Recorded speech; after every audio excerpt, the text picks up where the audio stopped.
Hello, world. Welcome into episode 30 of the In My Footsteps podcast. I'm your host, Christopher Setterlund, coming to you from the vacation destination known as Cape Cod, Massachusetts. This episode is a special bonus episode that I've been waiting to do until the appropriate time that it matched up. So this week I'm going to be talking about dealing with grief and loss and a look back, a celebration of life of one of my original oldest childhood friends. And yes, it's going to deal with deep and sad subjects, but I'm going to try my best to keep it light and happy and fun as well. I hope it gives you fond memories of people in your life that are the same as my friend was to me, and it makes you appreciate those you still have. So I hope you'll stick with me as I go through this bonus episode, and let me tell you about my friend Matt.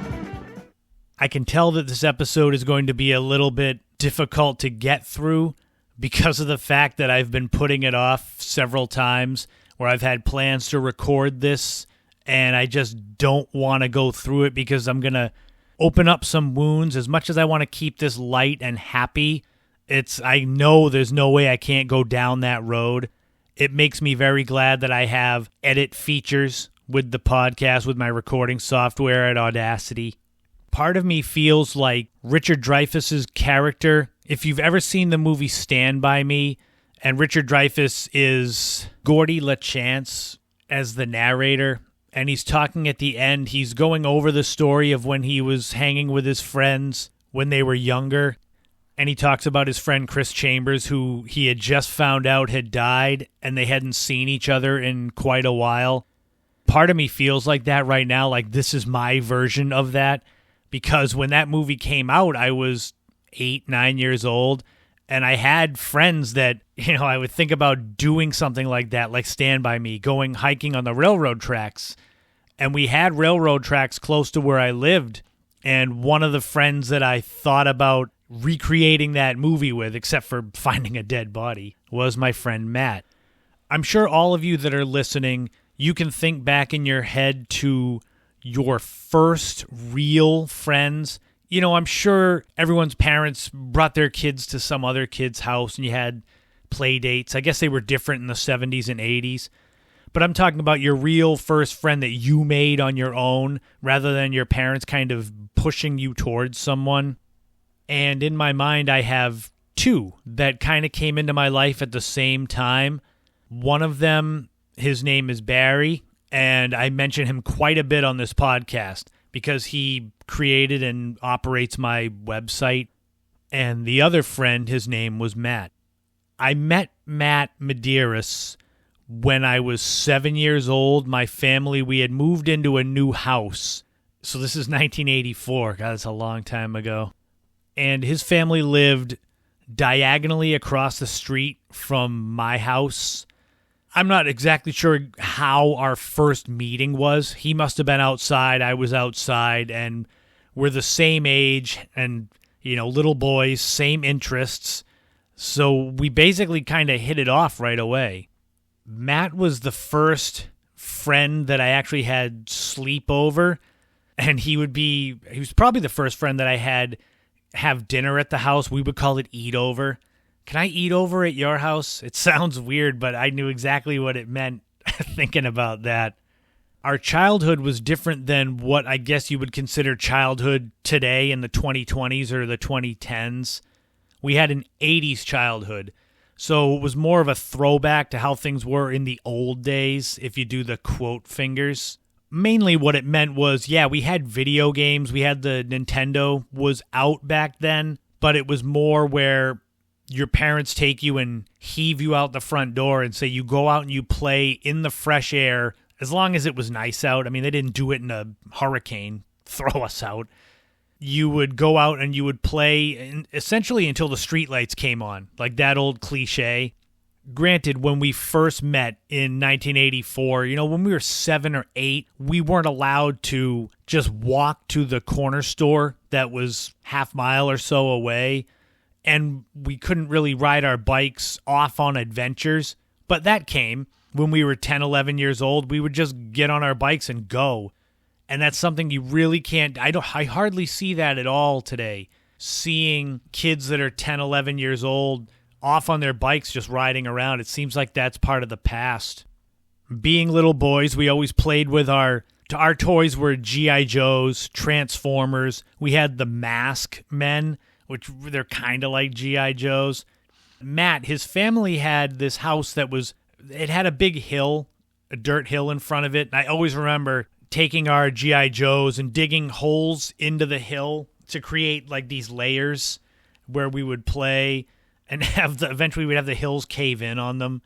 I also remember Matt basically surfing a sled down the hill and just obviously eating it and falling off and ripping his pants, which it was kind of like the X Games later on, but this was, 1987 or 88. I specifically remember the sleepovers that we had. In episode 17 of the podcast, I did a back in the day segment about funny sleepover stories, and 2 of those stories concerned Matt. There was the one where my cat Smokey gave birth to a kitten at my birthday in front of all of us little boys. And there was the other one where we tried to stay up until 3 a.m. to watch King Kong versus Godzilla, and we basically saw the first 2 minutes of the movie and then fell asleep.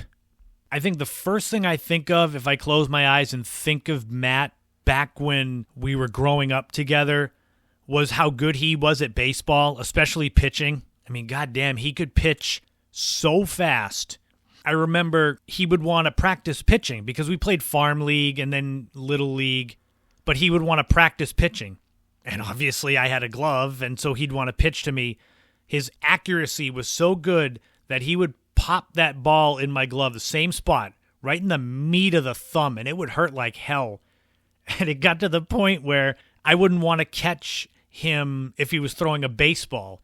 And I would say, I'll play catch with you if you throw a tennis ball, which doesn't really help you with your pitching because you don't pitch a tennis ball in a baseball game.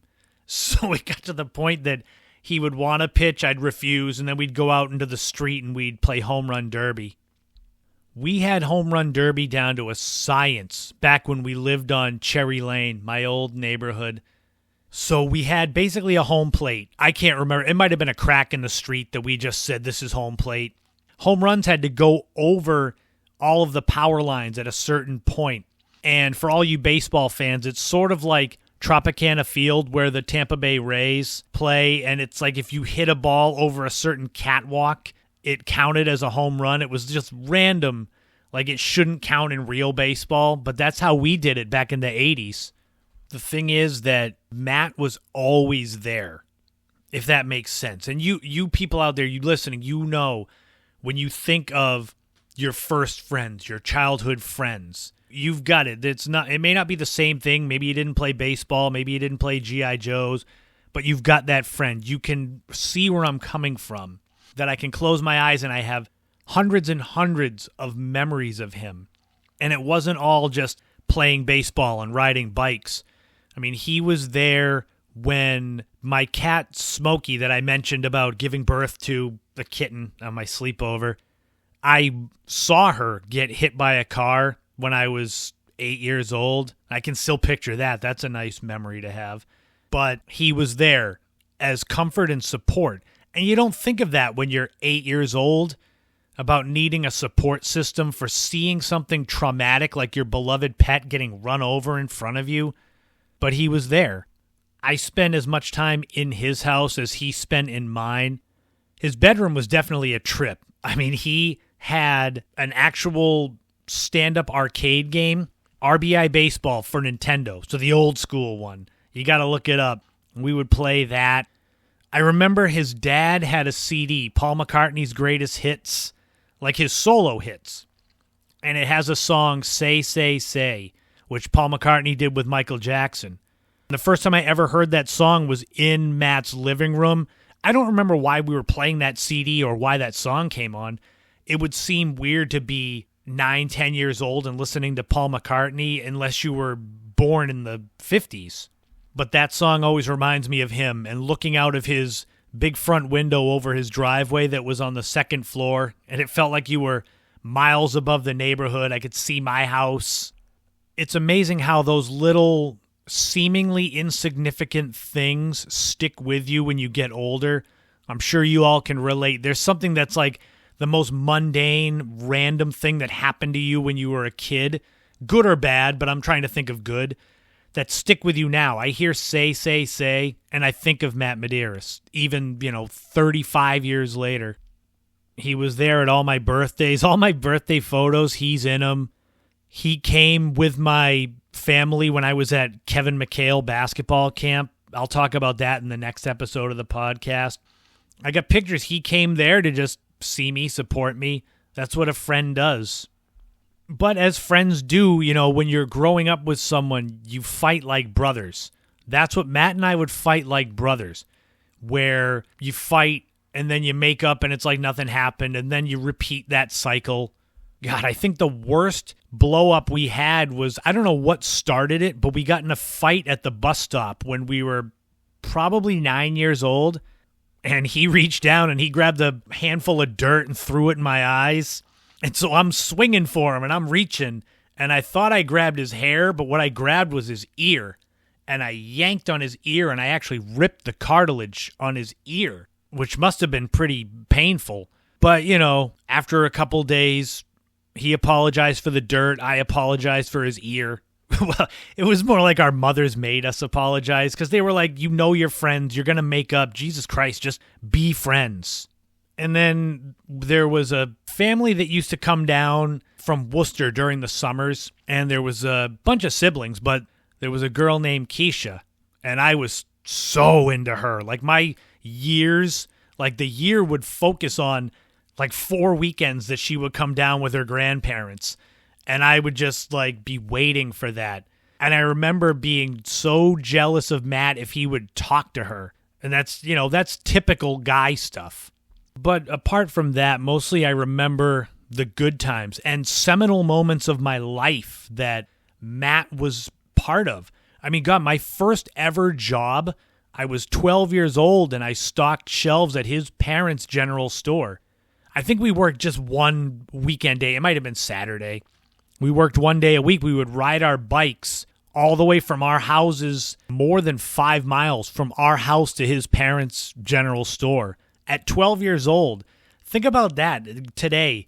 If you were a kid growing up now and you had a job that was 5 miles from your house and you rode your bike there, it doesn't seem like something that would happen now, riding your bike to your job and having a job at 12. And we got paid in cash, and we'd have a lunch break, but lunch wasn't part of the deal.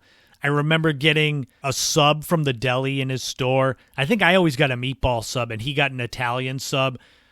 I've never been a fan of Italian subs. I don't know about any of you out there, but meatball sub has always been my go-to for if a sub shop is good. Because basically, if you screw up a meatball sub, I don't trust you to make anything more difficult. And I remember the first time hearing Nirvana's song Smells Like Teen Spirit that basically changed the direction of my life and what I wanted to do in my life when I was 13.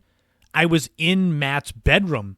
He turned on his little alarm clock radio and the riff of Smells Like Teen Spirit was coming out of the radio, and I was like, what the hell is this? He and I would also call up the local radio stations and dedicate degrading songs to each other. I remember I dedicated the song Fat by Weird Al Yankovic to him, and the DJ said, wow, with friends like you, who needs enemies? And then Matt called up and he dedicated, it was a song called Da Butt. It was a dance. It was like a Spike Lee video. It was the song, I think it was called Experience Unlimited, but it was just cheese, New Jack Swing type video, and that's what he dedicated to me. I couldn't figure out where he got that one from because I'd never heard that song, but that was dedicated to me. What do you want? We were 12, 13 years old. It was 1990. But as the years went on and we got into high school, we kind of drifted apart. In 1998, my family, we all moved out of that childhood neighborhood. So I went probably 20 years without hearing from Matt. But as luck would have it, everything came full circle. I think it was 2016 that I was in, there's a little Stop and Shop near where I live, and I'm in there a couple times a week, and there was Matt. We bumped into each other now, both in our mid-30s, and it was nice to get to reconnect as grown-ups and to hear him just glow, talking about his newborn daughter and the joys of being a husband and a father and just what he had been up to. You know, we're standing in front of the meat department, and there's people trying to get around us to grab steaks and chicken, and we're talking about life. God, he was showing me pictures of an accident he had gotten into that had damaged his arm, his pitching arm. I mean, that was, granted, it was years after he would have been in the major leagues, but still, it was pretty nasty. And so I don't know if people saw that on his phone as he's showing me these photos, but that would have ruined their appetites. It was so great, and we reconnected on Facebook, and I got to share photos of him and tag him so that we could reminisce about what a big part of each other's lives we were growing up, and to get to have that connection again as adults after so long, because we didn't have a falling out and we didn't talk. It was just life. Life happens. I'm sure that you all out there, you've got some friend that you didn't have a falling out. It's like you just drifted apart. Maybe me talking about this, maybe someone's going to come back into your life. Maybe you're going to find that person and reconnect.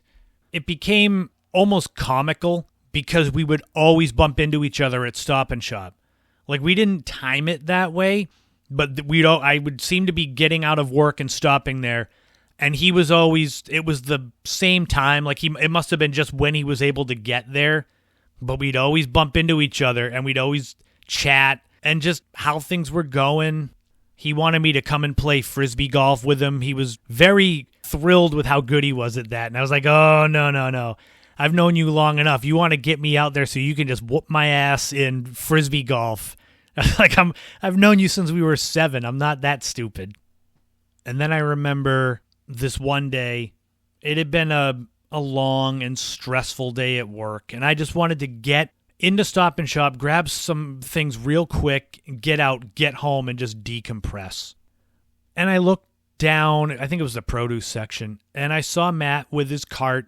He was walking away from me. He didn't see me, but I saw him. And in my mind, I was just like, I just want to go home, and I just want to relax. And I watched him walk, and he rounded the corner of the aisle, and I went the other way and grabbed my stuff and got out of there. And little did I know that would be the last time I ever saw him, was him rounding that corner. It might have been the next day. He posted on Facebook that he was going to a casino to have, a fun night out. And I thought seriously about putting a comment on there just saying, don't do anything too crazy. We're now like the older guys in The Hangover, like Bradley Cooper and Ed Helms. But I didn't. I left it. The next day, I had a long day. I was working at a gym, and I was working in the front office that day, so I had to sit behind a desk, and I was in charge of sales and phone calls and just general upkeep of the gym. And it was around noon that I got a text from my sister Kate asking me if something had happened to Matt. And I said, I didn't know. What are you talking about? She told me that his wife had tagged him in this post talking about him basically in the past tense. I don't want to mention that's her private stuff, but I went to his Facebook page and I saw that. And so you know what it means. And I basically went to his Facebook page and there were thoughts rolling in. It's like when you hear shocking news that you can't believe, it's almost like you rub your eyes hoping that when things come back into focus, it's going to be back to normal the way it was. And then when it came to Matt, my selfish feelings were, thinking of, oh my God, it's my oldest friend, and we had, finally reconnected as adults. And, I had this regret and remorse that he was walking away, and I had the chance to have final words. They may have been meaningless final words.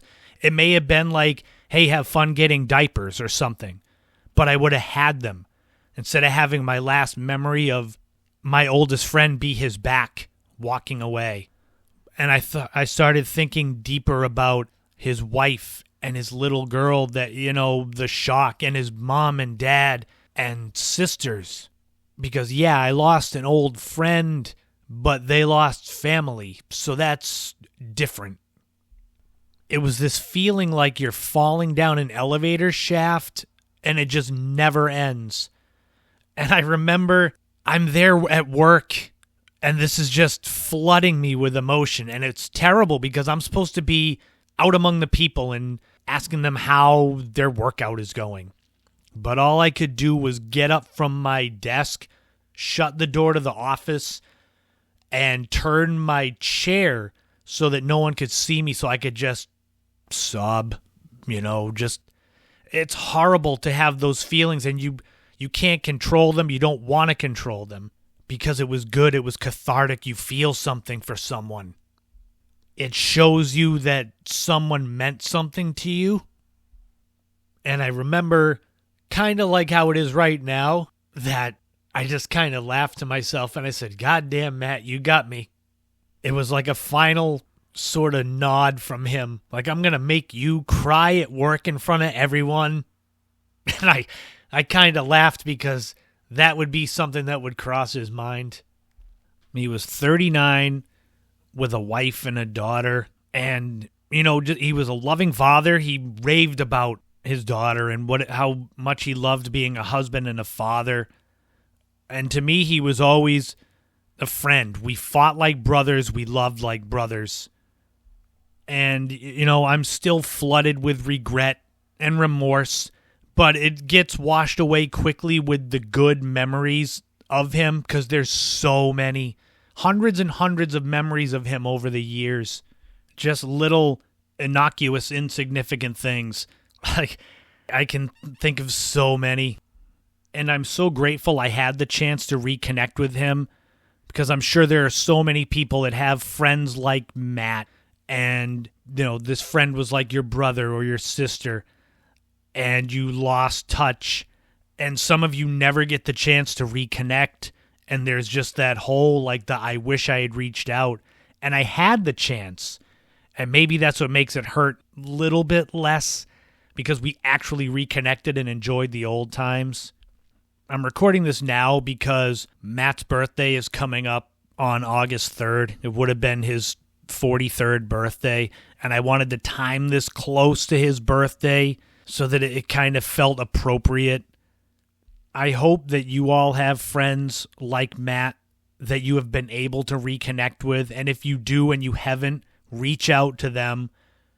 Because like I say at the end of all these podcasts, enjoy every moment you can in life because you never know. And the reason why I say that is because of Matt and how it went down at the end. Because I always thought I'd see him again. I didn't think that the last memory of him would be his back going around the corner. I thought I'll see him again, we'll chat, but we didn't. So please reach out to those people.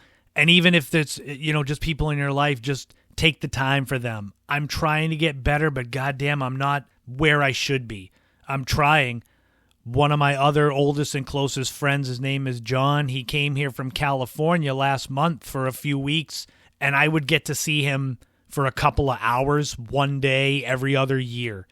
And the fact that he was here for a few weeks, I said, whenever you have time, let me know so that we can have those moments, even if it means driving you to Logan Airport in traffic.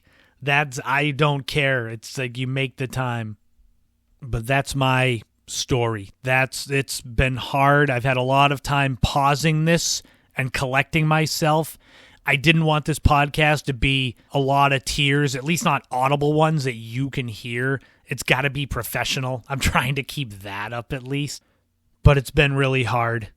Matt deserved his own episode. What he meant to me as my friend deserved its own episode. He was a very important part of my life. He was a more important part of the lives of so many others, family and friends that he had been closer with in recent years. Thank you, Matt, though, for being such a big part of who I am now. And thank you all for listening to this. I hope that you stuck with me through it. It's not exactly the most cheery of topics, but it was so necessary. I needed to talk about this. It's cathartic for me. I hope it's cathartic for you also, that it helps you if you're going through something similar or finding an old friend. I usually end podcasts with previews of the next episode, but next week there won't be an episode. I'm skipping a week. I'm kind of giving this a little, it's not a season finale, but I'm giving it a week. And I usually end this with DJ Williams and James River playing me out. But after such a heavy topic, I didn't feel it was appropriate this week. So I just want to say thank you again, Matt. And I hope I honored your memory and your friendship well. Rest easy, my friend.